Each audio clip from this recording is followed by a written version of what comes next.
సిద్దిపేట జిల్లా గజ్వేల్లో వైద్యుడి నిర్లక్ష్యం ఒక నిండు ప్రాణాన్ని బలిగొంది. జగదేవపురం మండలం తిమ్మాపూర్ గ్రామంలోని ఆర్ఎంపీ వైద్యుడు నిర్లక్ష్యంగా వ్యవహరించడంతో డెంగీ వ్యాధితో బాధపడుతున్న కొంత మహేష్ అనే యువకుడు మరణించాడు.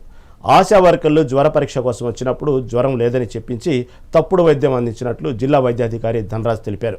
దీనిపై చర్యలు తీసుకున్న అధికారులు ఆర్ఎంపీ సెంటర్ను సీజ్ చేసి చట్టపరమైన చర్యలకు సిద్ధమయ్యారు. ప్రజలు ఇలాంటి వారి మాటలు నమ్మకుండా ప్రభుత్వ ఆసుపత్రుల్లో చికిత్స తీసుకోవాలని అధికారులు సూచిస్తున్నారు.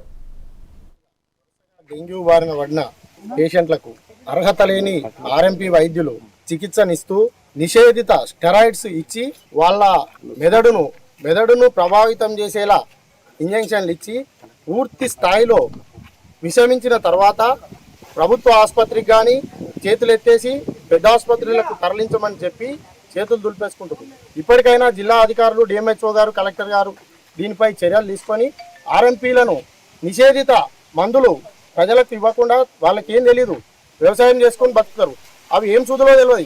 ఆర్ఎంపీ డాక్టర్ అని ఇంటికి పోతే ఇస్తే జ్వరం తగ్గుతుందని పోతే వాళ్ళ ప్రాణాలే పోతున్నాయి.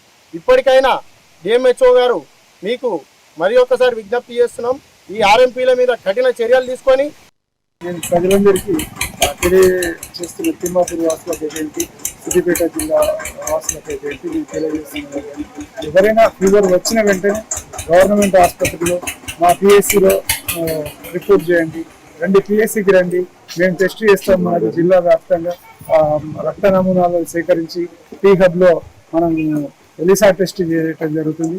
అక్కడ ఖచ్చితంగా రోగ నిర్ధారణ చేయటము.